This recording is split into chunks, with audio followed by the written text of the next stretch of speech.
Hey there everybody, it's John Chapin here from ClimateWorks Heating and Cooling. Just here one more time to explain the difference between a single stage furnace, a two-stage furnace, and a modulating furnace.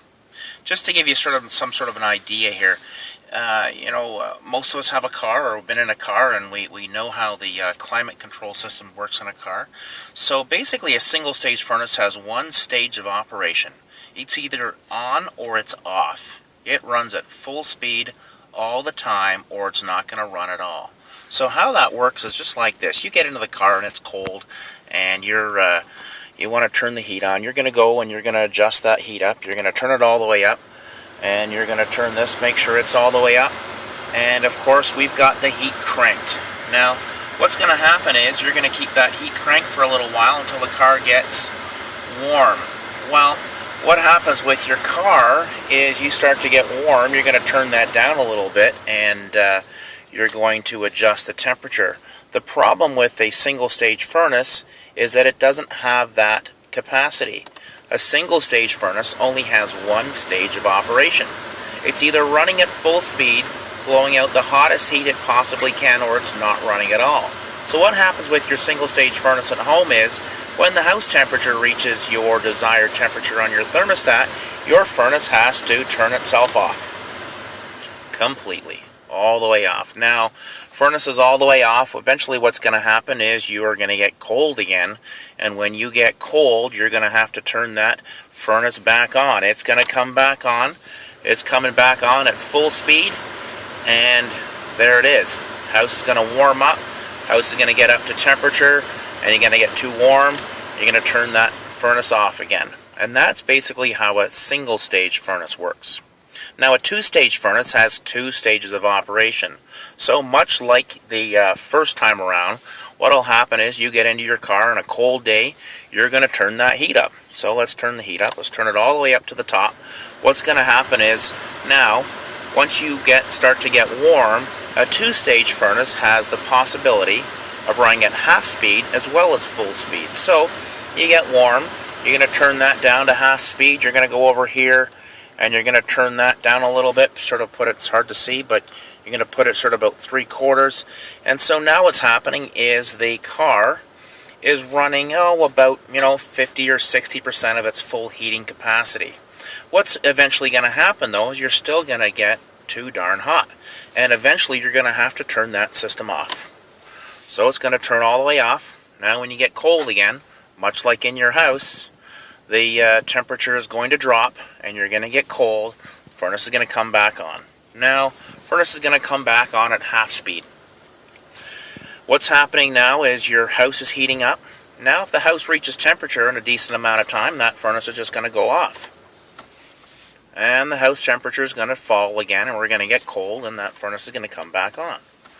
Come back on at half speed. Now what's going to happen though is, if your furnace, the house temperature does not reach your desired temperature in a little while, it's going to come on at full speed. Turn that all the way up, going to heat up the house, going to get really warm, and the furnace is going to turn off.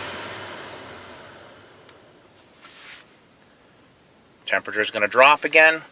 Well, let's the furnace come back on at half speed. Here we go.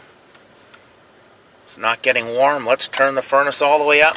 Crank it all the way up. House is going to heat up. Furnace is going to turn itself off.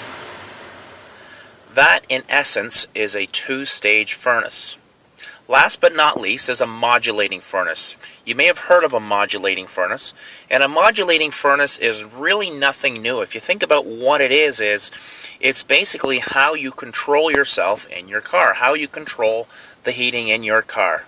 So back to the scenario, we get in the car, it's blistering cold outside, we get in, it's cold in the car, we're going to crank that heat all the way up.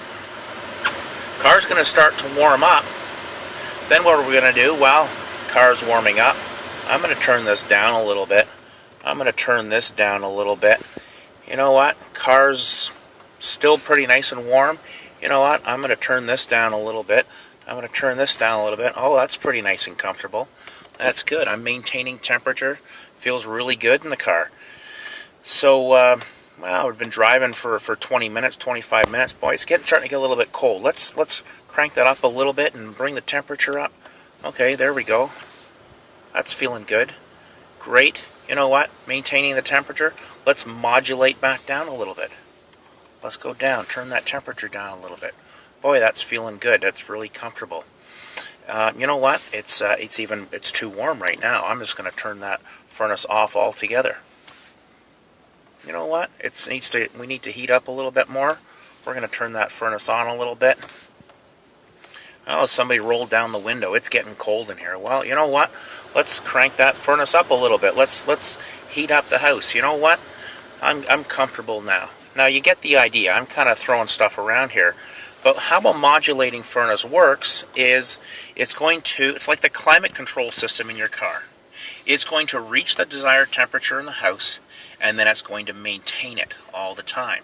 It doesn't have the limitations of only being able to work with one or two different speeds or different stages.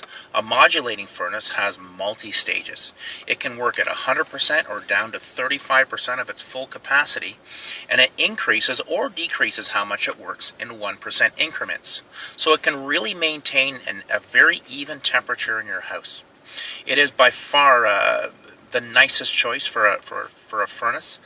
Modulating furnaces tend to also be the most efficient. In the Lennox model, which we of course have available, the Lennox is called the SLP 98. 98 stands for 98% efficient. It's the most efficient natural gas furnace you can buy. I hope this has been helpful. Thanks very much for tuning in, and we'll see you next time.